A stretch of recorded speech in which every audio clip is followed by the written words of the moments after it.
बिस्मिल्लाहिर्रहमानिर्रहीम। अस्सलाम वालेकुम। मैं हूं सैयद राशिद रियाज। इस्लाम मोहब्बत भाईचारे का दीन है और ज़िंदगी बसर करने का एक खूबसूरत तसव्वुर और मॉडल है। लेकिन इस तसव्वुर और मॉडल को पिछले 20 सालों में पूरी की पूरी दुनिया के सामने ऐसे जाहिर किया जा रहा है कि इस्लाम एक शिद्दत पसंद मजहब है। इसमें शिद्दत तब पैदा हुई जब 9/11 का वाक़या हुआ। 9/11 के वाक़या के बाद पूरी की पूरी मुस्लिम दुनिया में एक किस्म की क़यामत टूट पड़ी कि जहां पर हमारी बहन बेटियों ने स्कार्फ पहनना था, उन्होंने दुपट्टा पहनना था, उनसे स्कार्फ और दुपट्टा छीना गया। मस्जिदों के अंदर बकायदा लाइव वीडियो बनाकर मुसलमानों को मस्जिदों के अंदर शहीद किया गया और हमारी जो सोशल लूम्स हैं, इस्लामिक वीडियोस हैं, उनके ऊपर हमला किया गया। इसके अलावा इस्लामिक जेनोसाइड हुआ, पॉलिटिकल जेनोसाइड हुआ और इंटेलेक्चुअल जेनोसाइड हुआ। किसी ने बहुत बड़ा इंजीनियर बनना था या वो किसी मेडिकल यूनिवर्सिटी में पढ़ रहा था तो उसको हेमोलेट किया गया। किसी ने बहुत बड़ा दिमाग बनना था तो उसको हेमोलेट किया गया क्योंकि वो एक मुसलमान है। किसी को एक मेयर बनना था, किसी को एक मिनिस्टर या सेनेटर बनना था, उसको वोट नहीं मिले क्योंकि वो एक मुसलमान था। और अगर किसी ने बहुत बड़ा बिजनेस शुरू करना था या किसी को बहुत बड़ा ओहदा मिलना था या किसी को नौकरी मिलनी थी और उसे वहां पे हेमोलेट किया गया और उसे ना वहां पे नौकरी दी गई और ना बड़ा ओहदा दिया गया, उसको वहां पे हेमोलेट किया गया क्योंकि लोगों के ज़हन में एक तसव्वुर था, एक ख्याल था।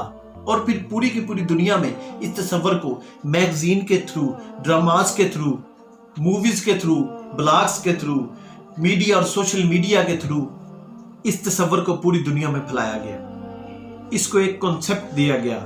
इस्लाम फोबिया के नाम पर 2020 का आगाज हुआ और वबा फैली पूरी दुनिया में, जिस वबा के सामने पूरी की पूरी दुनिया झुक गई। पूरी दुनिया की जितने भी बड़े बड़े मेडिकल माइंड थे, जितनी भी बड़ी बड़ी इकोनॉमीज थी, जितने डॉलर थे, चाहे वे पाउंड थे या सोने हीरो के जवाहरात थे, जितनी भी चीजें थी वो सब की सब इस वबा के सामने झुक गई। कोई भी मजहब, कोई भी एलिजेंस एक ऐसा रोल मॉडल नहीं दे पाया कि जिसके तरीके से ये वबा के ऊपर काबू पा लिया जाए या वबा को कंट्रोल कर लिया जाए या इसको टैकल किया जाए स्वाय इस्लाम के। देखिए अल्लाह ताला कुरान मजीद में फरमाता है, जिसका मफहूम है कि इस जमीन पर बसने वाले जितने भी इंसान हैं उन सब के अमाल का बदला अगर इस जमीन पर मैंने देना शुरू किया तो रूहे जमीन पर चलने वाला कोई भी इंसान बच नहीं पाएगा। लेकिन अल्लाह ताला ने तमाम इंसानों की एक मोहलत दी, जिस मोहलत के बाद सब लोगों को अपने अमाल का बदला जरूर मिलेगा। बेशक अल्लाह ताला सब कुछ देखने वाला है। देखें इस वक्त पूरी की पूरी दुनिया जो कि है इस्लाम की तरफ आ रही है, क्योंकि इस्लाम ने एक ऐसा मॉडल पेश किया है कि उस मॉडल को जब चाइना ने काबू किया, ना कि सिर्फ उन्होंने इस पर काबू पाया बल्कि चाइना अब और ममालिक की भी इमदाद कर रहा है ताकि वो इस वबा के ऊपर काबू पा ले, इसको टैकल कर सके या इसके साथ फाइट कर सके। हजरत मोहम्मद सल्लल्लाहु अलैहि वसल्लम की हदीस भी है और सुन्नत भी है कि जिस इलाके में वबा है, अगर आप उस इलाके में रहते हैं तो आप वहां से बाहर ना जाएं, आप घरों में रहें। अगर इसके दौरान मौत का सामना होता है तो वो शहादत की मौत है। और यही वो बेहतरीन मॉडल है जिसके बाद चाइना ने इसके ऊपर काबू पाया और पूरी दुनिया अब जो है इस्लाम की तरफ आगे बढ़ने लगी है।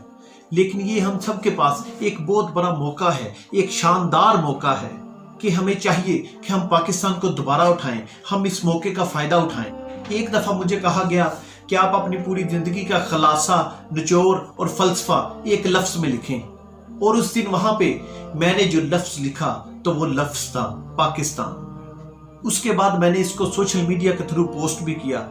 बहुत लोगों ने मुझे कहा कि आप वहां पे इस्लाम लिख देते, आप वहां पे सुन्नत लिख देते, आप वहां पे कुरान लिख देते, आप वहां पे मोहम्मद सल्लल्लाहु अलैहि वसल्लम का नाम लिख देते, जिससे मुझे अंदाजा हुआ कि पाकिस्तान में 90% लोगों को इस बात का पता ही नहीं कि पाकिस्तान की बुनियाद किस चीज पर रखी गई है, पाकिस्तान का मतलब क्या है। पाकिस्तान का मतलब ही कुरान और सुन्नत है, पाकिस्तान का मतलब ही इस्लाम है, पाकिस्तान का मतलब है जिसमें पाक लोग रहते हैं।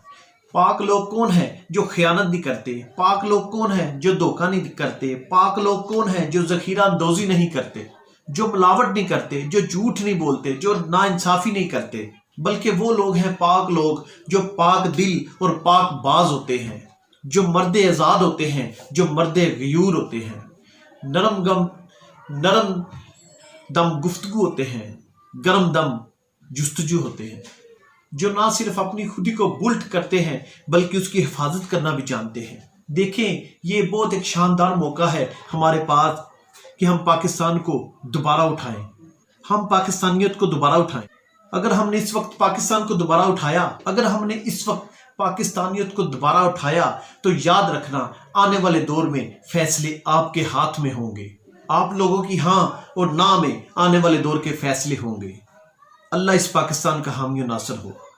पाकिस्तान जिंदाबाद।